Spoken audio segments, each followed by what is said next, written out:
U imето na Otca i Sina i Svetijeg Duh. Amin. Возлюбени во Христа Бога, браќа и сестри, денешното евангелско четиво се однесува на една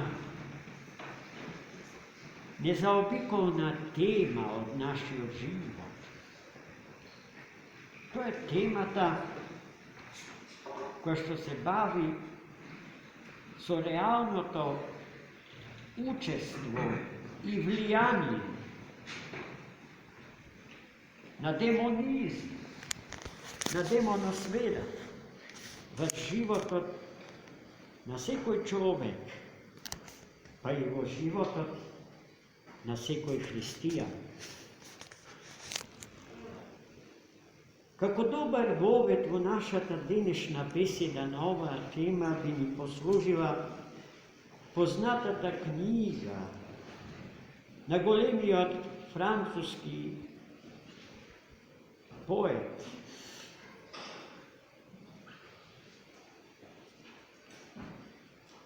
автор на книгата Цвеќето на злото, Шарл Бодлер, кој што по определба бил сатанист, сатанослужител. Испомнатата збирка на поезија им е посветен на они на кои што тој им служеше. На едно место, во една од тие негови сатанопоклонички стихови, ја кажува сета вистина за демонскиот свет. И вели вака: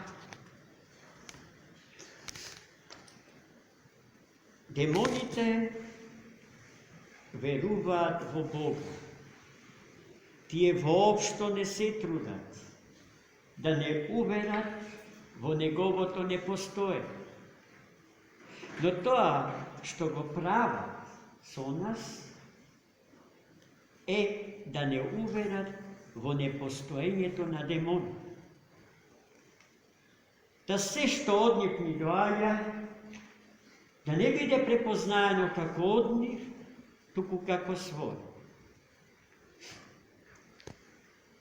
И оваа лукава демонска стратегија ние ја чувствуваме во секој ден од нашиот живот. Дека е така и дека Бодлер како врстен, но ничкосан француски интелектуалец исчитал огромна литература, па и Светото писмо и денес од нас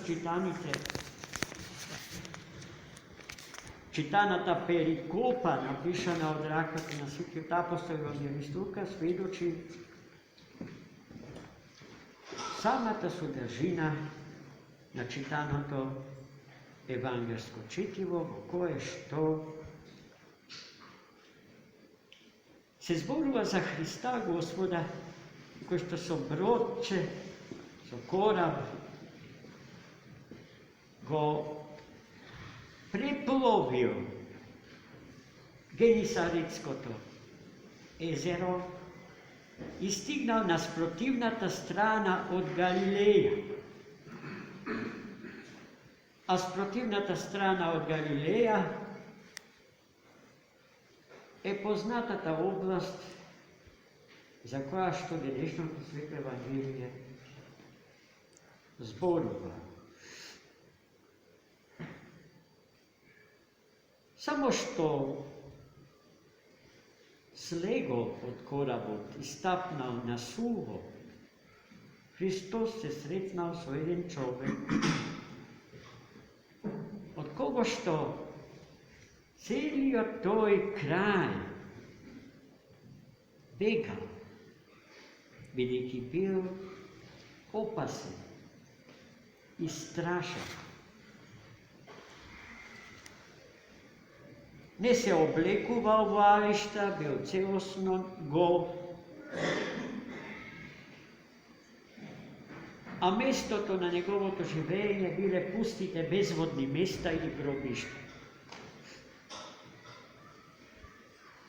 За да го имаат под контрола, многу пати го врзувале со железни алки и во синџи. Но тој располагал со таква сила што железните окови и синџирите ги раскинувал како да се од сламка направени, а не од железо.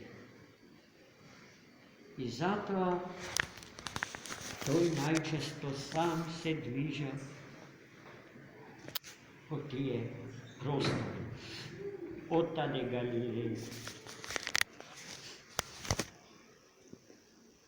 И гледајте, Христос се среќава токму со мене. Зарем случајно? Секако дека не. За да се потврди тоа што пред малку го кажа. Тој кој што бил опасност за сите, пред Христа треперел. И го исповедал точното негово име. Тој знаел дека Христос е син на живиот Бог. Но го молел да не го мачи. Видите, во самата средба Христос веќе им заповедал на бесите кои што господареле со неговите внатрешни простори да го напуштат и да си отидат од него. Но за да знаеме точно за што се работи, Христос го праша, како се викаш? А тој одговорил, легион. Право велиш, му кажа Христос. Зашто во него се беа населени легион демони.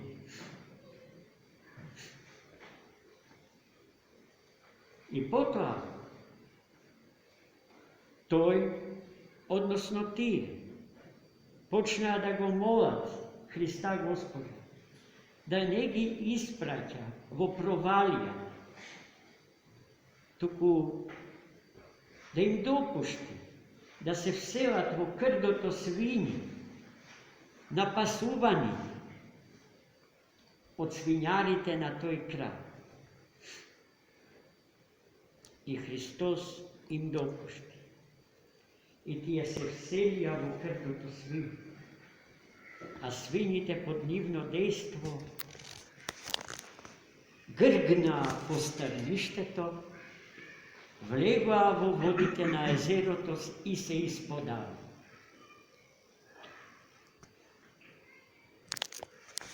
Гледајте колкава е силата и власта Божја. Зошто демоните треперат пред Христа Господа? Затоа што тие тоа не беа кога Господ ги создаде. Кога Господ ги создаде како добри, бели ангели. Но што е тоа што ги ничкоса во нивната спротивност? Нивната непослушност кон Господ. А од каде произлегува нивната непослушност, браќа и сестри? Од нивната гордост. Не од нивната увереност дека може, или уште помалку дека се, најмалку рамни со оној што ги создал. Туку зарад лажната помисла дека можат да станат тоа. Гледајте, тоа е нашиот проблем. Нашиот проблем, на сите проблеми е нашата гордост. И нашата гордост е опасна по животот наш зарад превисокото мислење за себе си. Превисокото мислење за себе си го исклучува Бога од нашиот живот како фундаментален, базичен фактор на нашето живење и постоење. На гордиот Бог му смета. Право вели Сартар.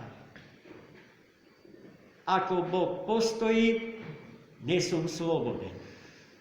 А мојот пекол е мојот ближен. Уште еден истомисленик на Бодлер од Франција. Но тие не се, и двајцата не се осамени, не се единствени. Колку недекларирани Бодлеровци и Сартровци постојат меѓу нас. Како ќе ги познаеме? По нивните дела. Истото тоа важи за нас, самите. Кои сме и што сме? До кај сме стигнале и кон што се стремиме? Ке то знаеме. Ако Бога замера го имаме, ако Христос Бог е навистина, алфата и омегата на нашиот живот, би се надоврзал со ставот на Свети Максим Исповед. Да, Христос е алфа и омега во животот на човекот, но и сите други букви помеѓу алфата и омегата. Христос е се, браќа и сестри. Ако сме во Христа и ако Христос живее во нас, регионите претрепајат пред нас. Не заради нас, слабите и никаквите, туку заради Христос во нас. Амин.